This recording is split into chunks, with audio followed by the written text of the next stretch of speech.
Hey, we need to talk about sourdough starter. I'm going to talk about it, and I could use some pointers from anybody out there that knows more about it than I do. And I imagine there's a lot of y'all, honestly. I've only been making sourdough stuff for May will be 2 years. And I didn't make my own starter. It was gifted to me, and I have been a good sourdough mama. You have to be a good sourdough mama to keep it going. And sometimes it's messy. But I'm going to show y'all what I know about it, which probably is not a lot. But I do know this. You got to be a good mama to your sourdough. So this is my sourdough that's been sitting on my counter because I fed it last night. Well, now I'm not going to use it today. So I'm going to feed it again because I might use it tomorrow. But I have to discard part of it to feed it. I never use my discard. There are lots of discard recipes. I mean, tons of them, but I don't know. I just never use it. I've even read somewhere that even if your discard was black, you could use it. And I'm like, that ain't happening. There's no way. If something's black in my refrigerator, it and the container all has to go out. I'm not even joking it. But anyway, it's really important that you use non-reactive materials when you're messing with your starter. Not that it won't work if you use a metal spoon. It just works better if you don't. You can use glass, plastic, ceramic, whatever. But don't use metal if you can help it. I don't know why. It's reactive to the fermentation process of the starter, I guess. So anyway, I threw away some discard. I put it in there. And I've got about, oh gosh, I don't know. Y'all see where it is?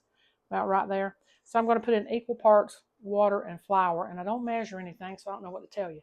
You could Google it and get a lot better information than I'm going to give you about it. I'm just telling you what I know, which is not much. But anyway, put about that much. How much was that? 3 tablespoons? Maybe. But I was trying to get about the same amount of the starter that I had in the jar. And I'm going to try to get about the same amount of water. And gosh, if you use hot water, it'll kill it. It will kill it completely. That's why I keep some in the little jar. I'm going to put some in the refrigerator right there. I keep some in my refrigerator just in case I do mess around and kill it or leave it out. Now see, that's too thin to me. I like it to be about, they say the thickness of pancake batter.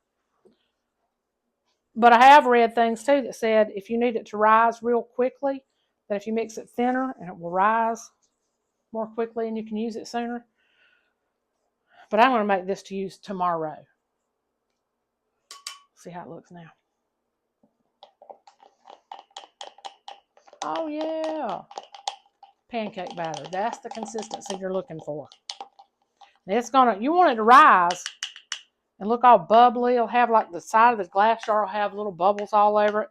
If your starter's not right, your bread's not going to rise and it's not going to be any good.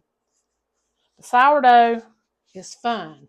When you first start reading about it and think you want to do it, it's really intimidating because everything you read about measuring stuff and grams and, all that stuff, I don't do all that. If it's a recipe that says grams, I just go past it and find one that says cups because I'm not going to measure all this stuff out. I'm just not. And I figured it out. But it'll be all right.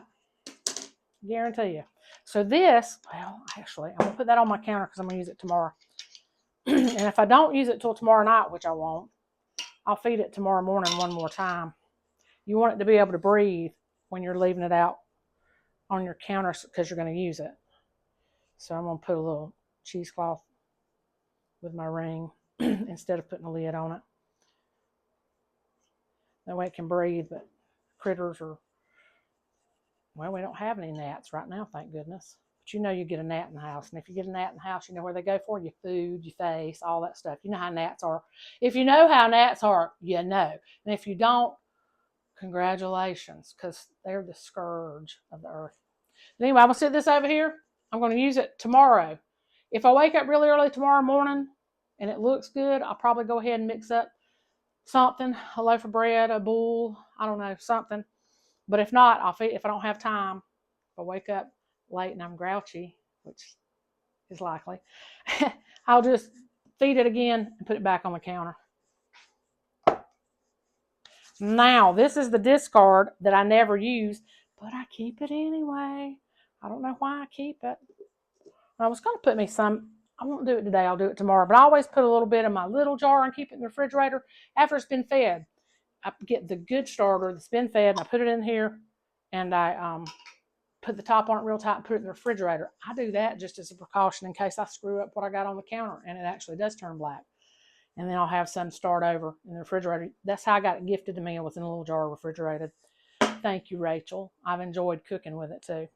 But that's what I know about starter. And I mean, you can read 10,000 things about starter. There's Farmhouse on Boone, Amy Bakes Bread, my favorite, Sally's Bacon Addiction.